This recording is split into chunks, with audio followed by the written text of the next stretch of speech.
안녕하세요. 파렴치한 어머님 때문에 남편과 이혼 소송 중인 30대 여성입니다. 솔직히 어머님만 문제라면 이혼까지는 안 했을지도 모르겠어요. 어머님이야 안 보고 살면 그만이니까요. 하지만 제가 이혼을 결심하게 된 건 피는 못 속인다더니 결국 남편도 어머님하고 별반 다를 게 없었거든요. 그래서 막말로 이혼하는 게 자랑은 아니지만 이혼녀라고 제가 이마에 써붙이고 다닐 것도 아니고 양아치 집구석에 돈 뜯기며 살 바엔 이혼하는 게 100번 1000번 낫겠더라고요. 남편하고는 친정아버지 친구분의 소개로 만났어요. 당시 저는 주변에서 일중독이냐 말할 만큼 남자나 연애에는 관심이 없었고 오로지 일만 하며 하루를 보냈거든요. 어쩌다 여유 시간이 나면 여행을 간다거나 배워보고 싶은 것들을 배우기도 했고요.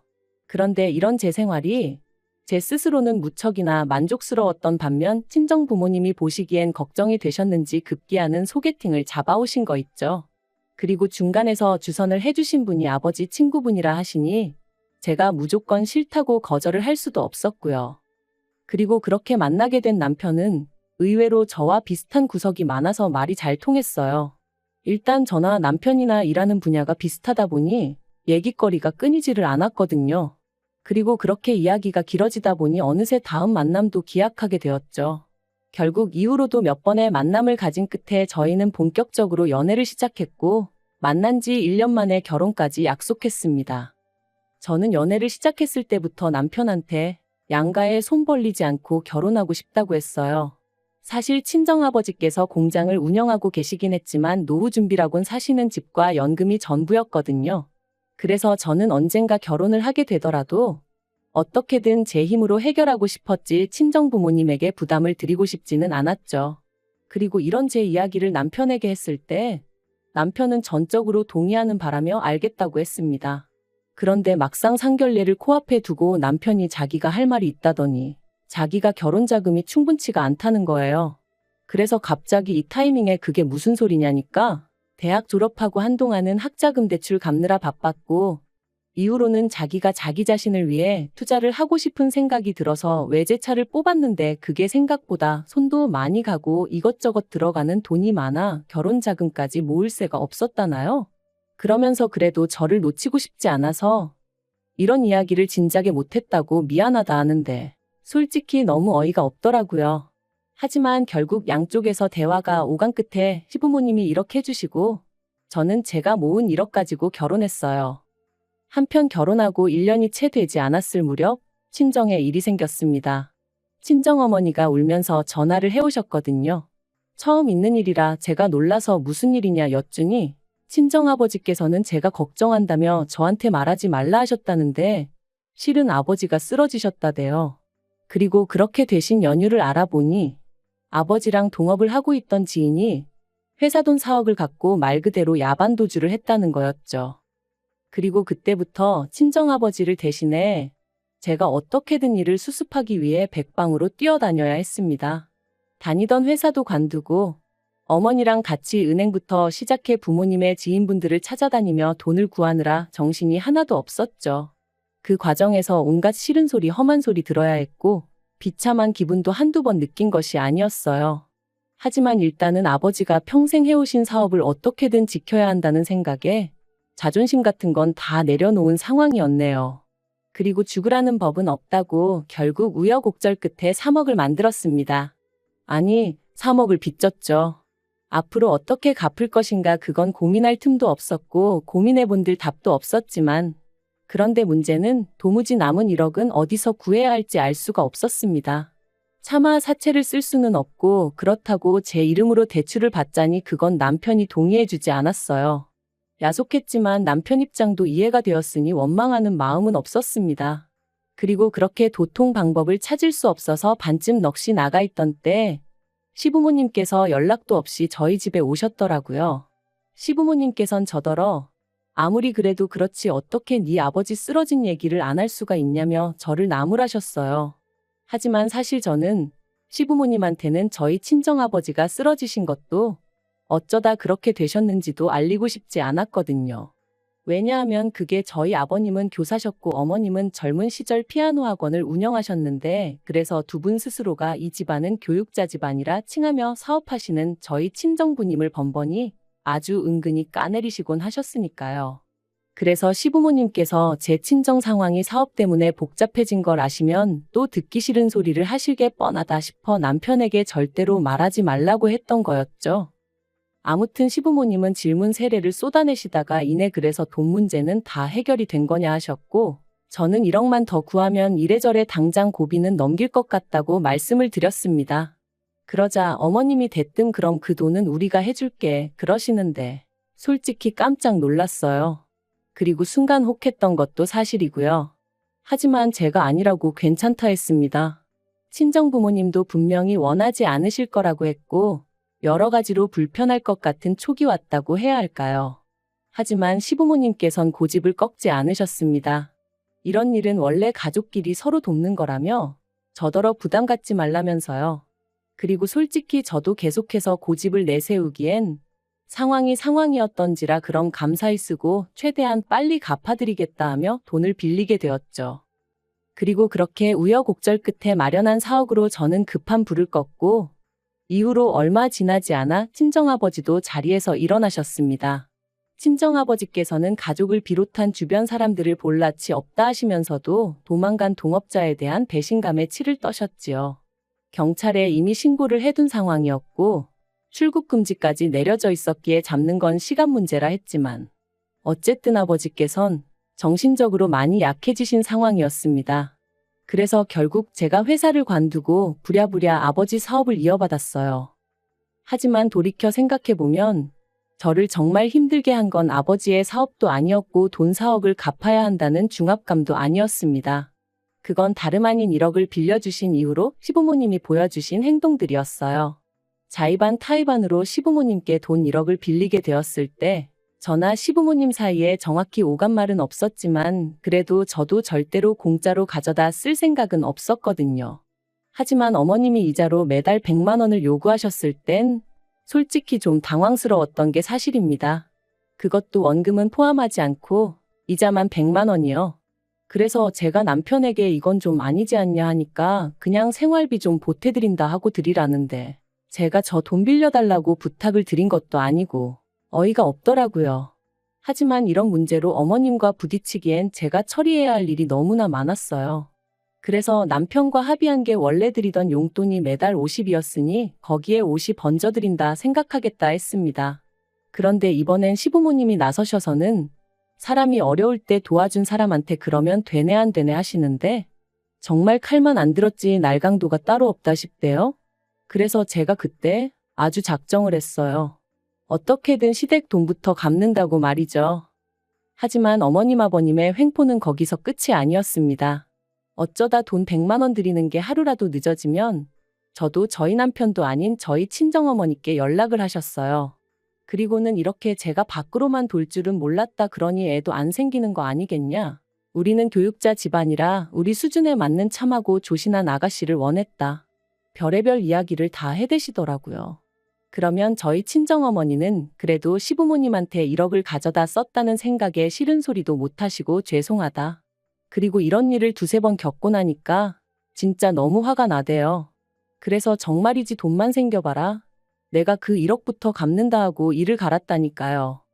그리고 그렇게 산지 2년이 다 되어가던 올해 봄, 저와 친정 식구들은 뜻하지 않은 연락을 받았습니다. 그건 바로 저희 공장과 오랫동안 거래를 해오던 중견기업이었는데 그쪽에서 저희 공장을 아예 인수를 하고 싶다는 것이었죠. 생산 라인도 추가로 설치하고 뭐 자세한 건 저희에게 말해줄 수 없다면서도 어떠냐 하는데 솔직히 저는 제발 팔았으면 싶었어요. 왜냐하면 그쪽에서 공장만 인수하는 게 아니라 저를 팀장급으로 데려가고 싶다고 했으니까요.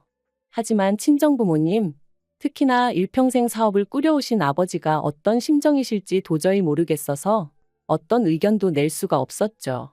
그런데 그 이야기가 나오고 하루 만에 친정아버지께서 팔아버리자셨습니다. 이제 이것저것 신경 쓰며 살기엔 만사가 귀찮다 하시며 동업자가 그렇게 날라버린 이후로는 솔직히 공장 생각만 해도 우라가 치밀어서 죽을 맛이셨다고요. 그리고는 저더러 잘 알아봐서 제값 잘 받고 팔아버려라 하시는데 진짜 온갖 감정이 복잡하게 뒤섞이면서 눈물이 다 나더라니까요. 일단 결정을 내리고 나니 이후에 일은 일사천리로 진행되었습니다. 제가 자세한 과정을 여기다 적을 순 없지만 결과적으로 저희는 13억이란 돈을 남겼어요. 저도 친정부모님도 모두 만족스러운 거래였고 이후로 남아있던 빚을 청산했습니다. 시댁에 지고 있던 1억도 갚았죠. 솔직히 계산해보면 1억 빌리고 1억 2천이나 드린 거지만 빌려준 사람하고 빌린 사람하고 마음이 같을 수는 없는 법이니까요. 이런저런 빚을 다 갚고 나니 남은 건 10억이었고 친정 부모님께서 저에게 3억을 주시겠다 하셨습니다. 그런데 제가 거절했어요. 당장 그렇게 큰 돈이 필요하지도 않았고 어쨌든 친정 부모님의 사업장이었던 만큼 두 분 노후 자금으로 쓰시는 게 맞다고 생각했으니까요. 그러자 친정어머니께서 그럼 당신이 잘 가지고 있다 훗날 제가 도움이 필요하다 할 때 주시겠다 하셨고 저는 그렇게 해달라 했습니다. 그리고 저희 친정부모님은 10년 넘게 타던 차를 새 차로 바꾸셨어요. 남들이 좋다 하는 외제차는 아니었지만 앞으로 두 분이 여기저기 구경도 다니고 그렇게 편하게 사시겠다면서요. 그런데 이제 이렇게 크고 작은 변화들이 저희 친정에서 생기니 남편이 도대체 무슨 일인가 싶었던 모양입니다. 참고로 공장을 팔았다던가 그런 이야기는 했지만 시시콜콜한 이야기는 안 했어요. 또 뒤에서 장사꾼이 어떻고 이런저런 이야기 나오는 게 싫었거든요. 그런데 저도 저희 남편이 그렇게 집요한 구석이 있는지는 몰랐는데 저 몰래 제 핸드폰이며 노트북이며 뒤져봤던 모양입니다. 그리고 그렇게 저희 친정 부모님에게 목돈이 생겼다는 사실을 알게 된 거죠. 저더러 어떻게 이런 이야기를 자기한테 안 할 수가 있냐면서 난리가 났어요. 그리고는 아버님 쓰러지시고 나서는 그 공장은 제가 운영한 거나 마찬가지인데 어떻게 제 몫을 하나도 안 챙긴 거냐면서 막 화를 내는 게 아니겠어요? 그래서 제가 내가 괜찮다는데 당신이 그렇게 열낼 거는 뭐냐 했습니다. 막말로 공장 일을 제가 공짜로 한 것도 아니고 그렇다고 자기가 저를 대신해서 생활비를 다 댄 것도 아니었으면서 말이죠. 하지만 남편은 그래도 그게 아니랍니다. 그리고는 저더러 어떻게 자기 밥그릇도 못 챙기냐면서 한심하네 어쩌네 말이 심해지더라고요. 그래서 제가 잘 알지도 못하면서 그런 식으로 말하지 말라며 우리 친정부모님 재산이고 그걸로 두 분이 뭘 어떻게 하시든 딸인 나뿐만 아니라 그 누구도 이러쿵저러쿵 말하면 안 되는 거라고 쏘아붙였네요.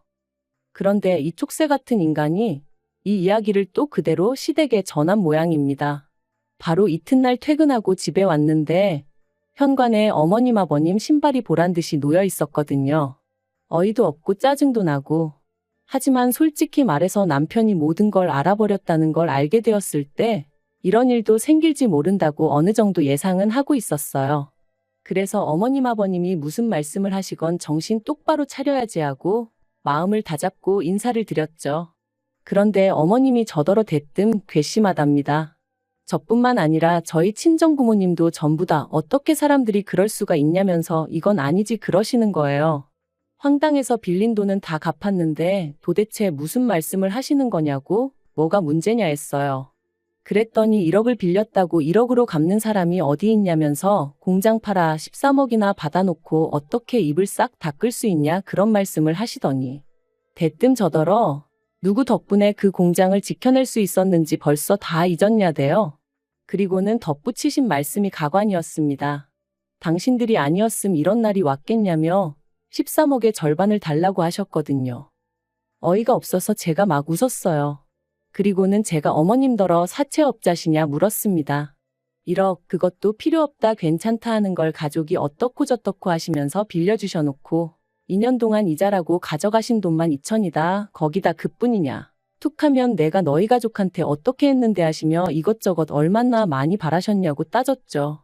게다가 그동안 저희 친정어머니 상대로 갑질도 어지간히 하셔놓고 그런 건 싹 다 까먹기라도 하신 건지 제가 어머님께 어디다 세게 머리라도 부딪히셨던 거냐고 물었어요. 그런 게 아니고서야 그동안 하셨던 행동들은 싹 다 잊으시고 대단한 은인이셨던 것 마냥 말씀하실 수는 없다고요. 게다가 13억의 절반이라니 지나가던 개도 웃겠다 했네요. 그랬더니 옆에 있던 아버님도 남편도 난리가 났어요. 13억의 절반이 제가 듣기엔 과할 수는 있어도 그래도 어떻게 며느리가 시어머니한테 말을 그따위로 하냐면서 말이죠. 그리고는 저더러 얼른 죄송하다 용서를 구하라면서 절반이 어려우면 못해도 3억은 내놓으랍니다. 듣자 하니 니네 친정부모가 어차피 너 3억 주려고 하지 않았냐며 그거 달라고 해서 가져오면 되겠다면서요. 정말이지 어머님 말씀하시는 걸 듣고 있자니 남편이 아주 제 핸드폰이랑 노트북을 샅샅이 훑었다는 것도 알겠고 자기들끼리 이러쿵저러쿵 말을 맞췄나 보다 싶은 게 오만 정이 뚝 떨어지더라니까요. 결국 그날 시부모님과 남편을 상대로 저는 말도 안 되는 언쟁을 해야만 했고 결국 제 집만 간단히 챙겨서 집에서 빠져나왔습니다. 그리고 바로 친정으로 향했죠. 그리고 이후의 과정은 지리하기 짝이 없습니다만 결론부터 말하자면 남편과는 이혼하기로 했어요. 정확히 말하자면 저의 일방적인 통보였죠. 제가 먼저 남편에게 이혼하자는 이야기를 하려고 만나자고 연락을 했습니다. 그리고 그렇게 약속 장소에 나가니 어이없게도 시부모님이 따라 나와 계셨어요. 저를 보자마자 첫마디가 반성 많이 했냐는 거였고요. 어이가 없어서 이번에도 웃었습니다. 잘못한 게 없는데 무슨 반성을 하냐면서 그럴 일은 제 눈에 흙이 들어가기 전까진 없을 거란 말과 함께 말이죠. 그리고는 남편에게 이혼 서류를 던져줬어요. 이거 주러 나왔다고, 조용히 협의 이혼했으면 좋겠다고. 하지만 소송으로 가는 것도 난 두렵지 않다. 그리고 애석하게도 남편은 협의 이혼은 못 해주겠다고 나왔습니다. 저더러 3억을 가져오면 해주겠다는데 제가 미쳤나요? 그렇게까지 이혼하게? 그래서 제가 그냥 법대로 하자 했어요. 솔직히 절대 제가 질 것 같지 않거든요. 시부모가 친정부모 재산 뺏어오라는데 그것부터가 제정신이 아니잖아요. 다행히 저희 둘이 살던 집은 전세여서 집주인에게 이혼 서류 냈다는 말과 함께 사정 설명하니까 뭐 그런 집구석이 있냐면서 계약은 빠른 시일 내에 정리해주겠다 했습니다. 그래서 엊그제 남편하고 보증금 반반 갈랐고요. 같이 쓰던 가정가구들은 시댁엔 둘 곳이 없다 하고 그래서 팔건 팔고 그렇게 정리했어요. 남편은 이혼을 안 할 건데 이걸 왜 정리하냐면서 난리부르스를 쳤지만 어머님이 먼저 그럼 이걸 어디다 다 두고 이고지고 살 거냐 화를 내시니까 찍소리 못 하던걸요. 참고로 어머님은 남편이 본가에 들어가 지내야겠다니까 내가 40 넘은 아들 뒷바라지나 해야겠냐며 아주 우울해 하시더라네요. 아무튼 지금 제가 바라는 건 그저 빨리 이 이혼 소송이 끝나서 다시는 그 염치 없는 면상들 안 보고 사는 것 뿐이에요. 혼자 잘 살다가 얼떨결에 결혼해서 이혼녀 딱지를 달게 된 게 억울하긴 하지만 인생 공부한 셈 치고 앞으로는 더 현명하게 살아가겠습니다.